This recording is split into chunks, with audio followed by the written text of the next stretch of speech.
Hey guys, and welcome back to my channel. A few announcements. First, this is an exchanging Q&A. I asked you with a community post that apparently you guys found, so that's cool. And two, I'm sitting in the car. Do I have my license? No. Do I think it looks dope to sit in the car though? Yes. Also, my mom gets like a notification every time the car is not locked, so she might be like wondering if I'm like stealing the car or something. But without further ado, let's get started. So the first one I have is, while you were there, could you travel back to Norway when you had like vacation and stuff, or do you...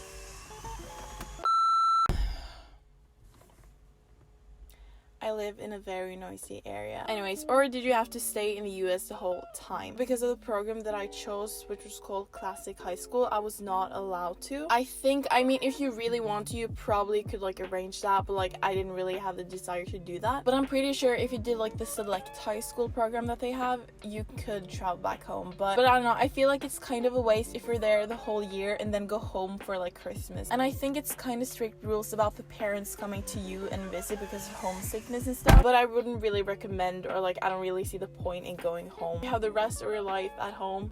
Just enjoy those 10 months you're in your host country. I have gotten so many questions on my videos and stuff. Which company did you travel with? And I actually do have a video where I explain like a lot of stuff. I think it's called Moving Across the World, so if you want to watch that, you can watch that. I went with the company Explorious. It is not that international. I think it is definitely in the Nordic countries, and in Spain and Italy it is called A Study, I think. So when people have asked me this, I'm like, don't just go because I went with it. There are so many organizations and you should research to like find the best fit for you. What I regret not looking at is if I could get my driver's license with my company. And the price obviously matters, the reputation matters. With mine, I had the New York trip included, which was so much fun. And yeah, there's like a lot to consider when you're choosing an organization, so don't just listen to me and go with that. In the end of the day, they all kind of do the same thing. If you do have to change, it's not your home country that like arranged that, it's the organization in America that does it. So my like American organization was Set USA.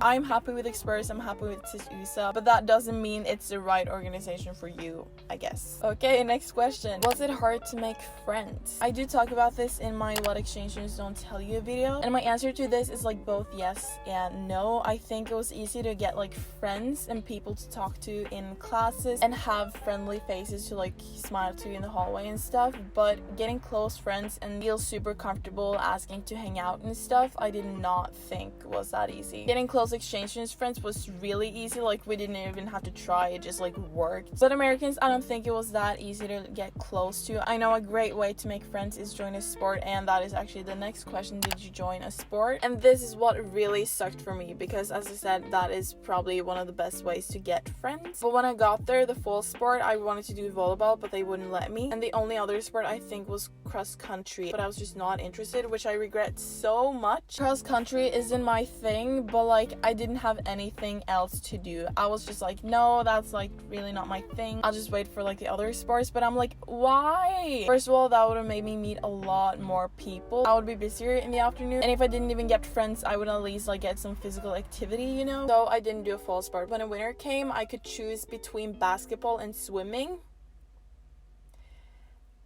So I did end up with swimming, but that is like, you have your head down in the water most of the time, so I didn't feel like it was that social. Then I changed like school and host family in that time, so I just like quit that in like December anyway, so I didn't really get to experience that a lot. So when I got to my new school, it was like too late to join a winter sport, and then I got sent home before the spring sport started. What was your biggest difficulty in the exchange? I don't even know what to say. Like, I would say a big difficulty for me was to get American friends. I don't know, I feel like in the beginning I wasn't like really myself at all. I was just so tense and uptight all the time, like everything was new, but like the school was so small, so like everyone kind of knew like that was who I was. Then when I got more comfortable with English and stuff, I guess I thought it was really hard to like get rid of that side, and I appreciate that so much that like people still invited me to stuff, even though I didn't feel like I brought a lot of like joy into the group. Like, I wasn't a bummer, I just didn't talk a lot, and I wasn't like super funny and stuff. So I'd say that was my biggest difficulty in my exchange. But I did have really good exchange friends, which definitely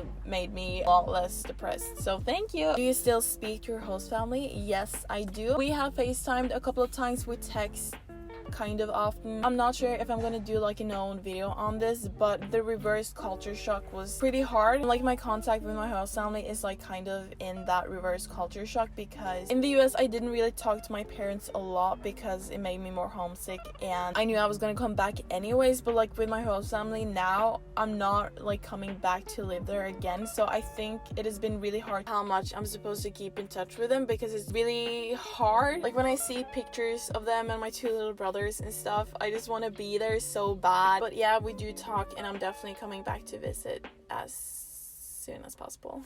How was the first week at school? Honestly, my first week was so good. I did make a video about it and it is not good. I'm so sorry. If I knew it was gonna get that many views, I would have made it differently. First of all, I was so excited about everything. All the teachers were so nice to me and I was so busy all the time. And I remember on the Friday, it was the first school dance, which I was so freaking excited about. And for lunch, I asked a group of girls if I could sit with them. And then I got all their Snapchats, which I was really worried about because we could not use our phones on that school. So I was like, how am I supposed to get people's socials and stuff like on a paper? I did get it on a paper, but anyways, I got all their Snapchat. They invited me to a school dance and it was so much fun. I was like, oh my gosh, this is gonna be the best year ever on the first week. So like when I'm thinking about it now, my first week of school is probably one of my best weeks at school, to be honest.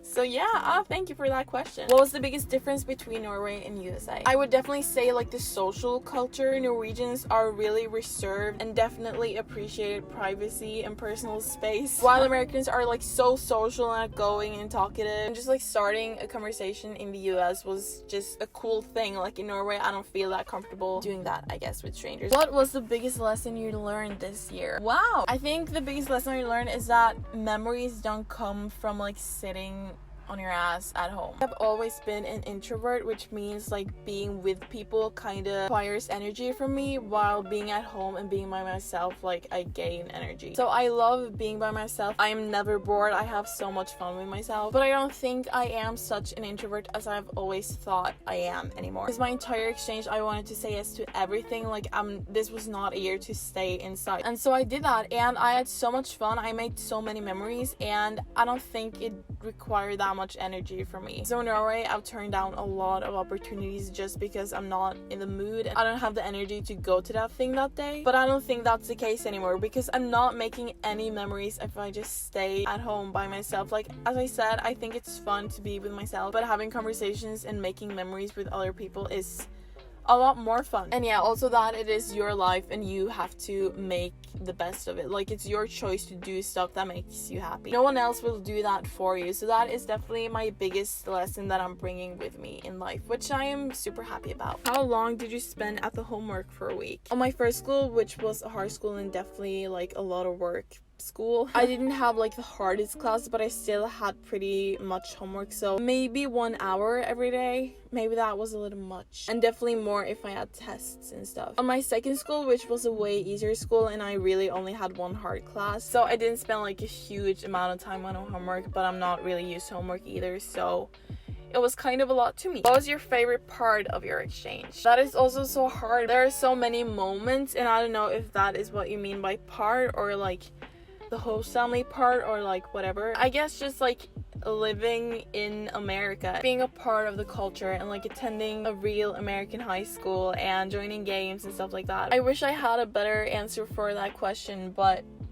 I don't know what to say. So next, was it a lot more and harder schoolwork in the US than in Norway? I felt like in the US it was really intense because you had stuff to do every single day, while in Norway I feel like you have a long period of time where you don't really do anything, but then there's an upcoming test that you have to study a lot for. Like a test in the US was definitely not as hard as a test in Norway, but of course I thought it was harder because it was in English, and I also had like, you know, US government that I have no idea about, and how does the schedule work, etc. I have made a video about differences in the American and Norwegian school system video too, so I think I talk about the schedule there. But in America you have a daily schedule, and then you have that schedule every single day. How big was your school? My first school had a lot of students because it was kindergarten to 12th grade, but the students per grade was like not a lot. And that was a school where like pretty much everyone knew who everybody was. My second school was really big. It was at least 2,000 students, I guess, from only 9th to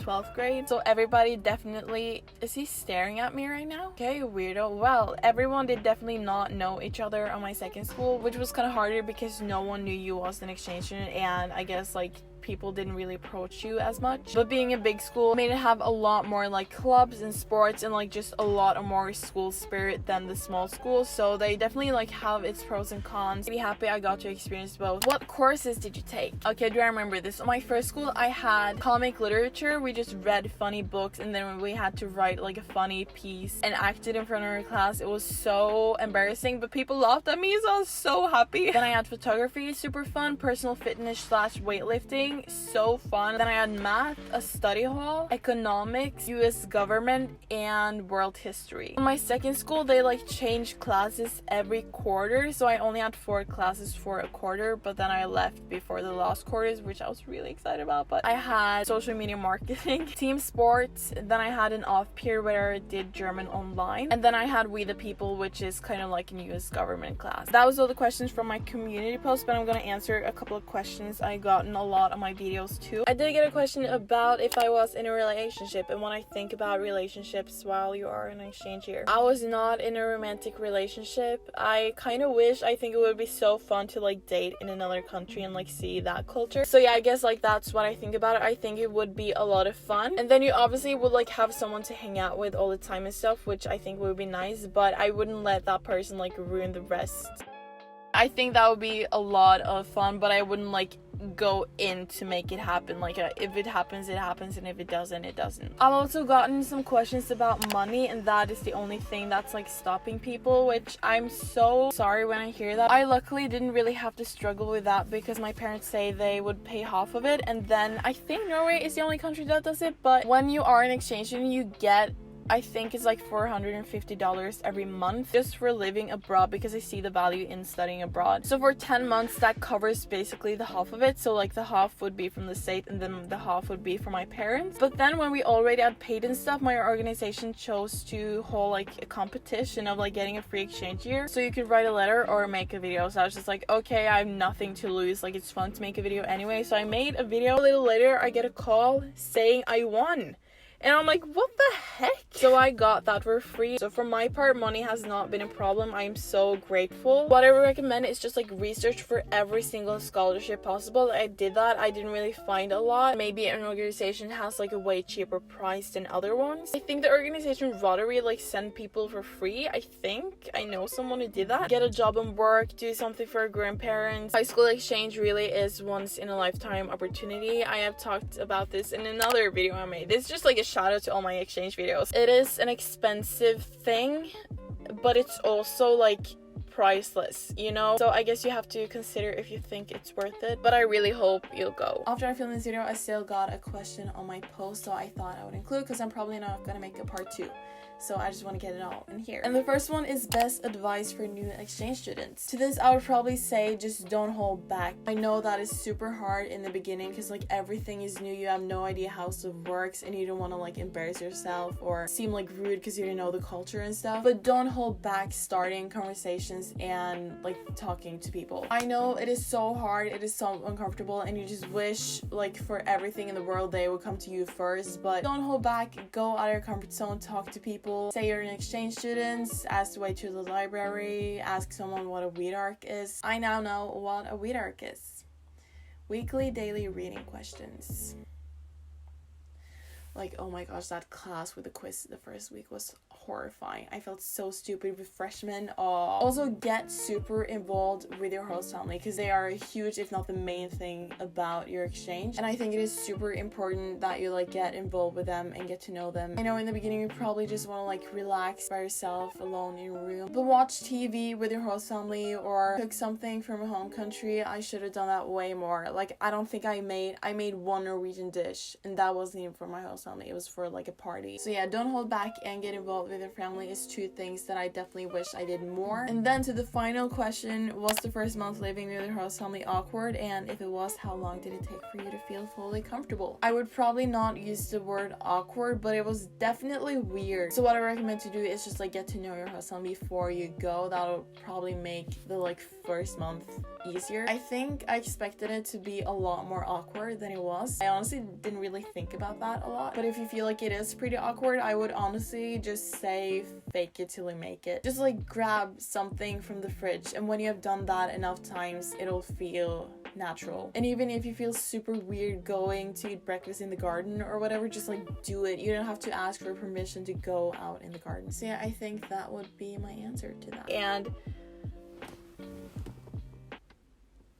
oh damn, oh my gosh, I just got a heating warning on my camera. I've never gotten that before. Oh my gosh.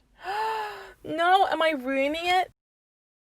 Okay, so I should probably cool this down, and I'm sweating as hell. But I just wanted to thank you guys for watching this video and for sending me in questions. Also, just all the love and support I get on all my videos. Thank you so much. If you liked it, give it a big thumbs up. If you have any other questions, you can comment them down below. I'm probably not going to make a part 2 because I feel like I've covered a lot of stuff in my videos. You can watch all of them. I think I have a playlist on my channel with all my exchange videos. If you haven't already subscribed, make sure to go do that, and I will see you guys in my next video. And those people are going crazy. Okay, bye.